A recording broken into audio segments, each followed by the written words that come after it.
So let's make a gluten-free mug cake in the microwave. Now these are the things we're going to need. We have a bread mix flour over here and then Nesquik cocoa, and the measurement for these things is going to be a tablespoon. So we need an egg first, then we need 2 tablespoons of flour, 1 tablespoon of cocoa, 2 tablespoons of sugar, a pinch of baking powder. We're going to need 1 tablespoon of milk and then 1 tablespoon of oil. We're going to mix this together with this fork over here, and we're going to mix it in a separate bowl because it's much easier, and then we're going to pour the mixture inside our glass or mug over here. First, you put in your dry ingredients. So of course, all the dry ingredients we have over here, just like that, and then you can mix them around with a fork a bit. And this is basically where you put in our egg, just like this. And of course, you mix everything together again, like this. Mix it firmly so it actually blends together nicely. And then you start pouring in your milk very slowly. And last but not least, you pour in the oil, okay? Now, whenever you do this, make sure you actually mix it very well so it should look something like this.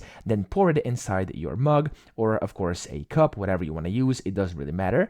Then put your mixture inside the microwave at maximum heat for about 1.5 minutes. Now, depending on the microwave, it may require a bit longer. And whenever you're done, there we go, this should look something like this. Make sure you actually check that the bottom is also done nicely. So I hope this video helped you out. If it did, please subscribe to the channel and help me out as well.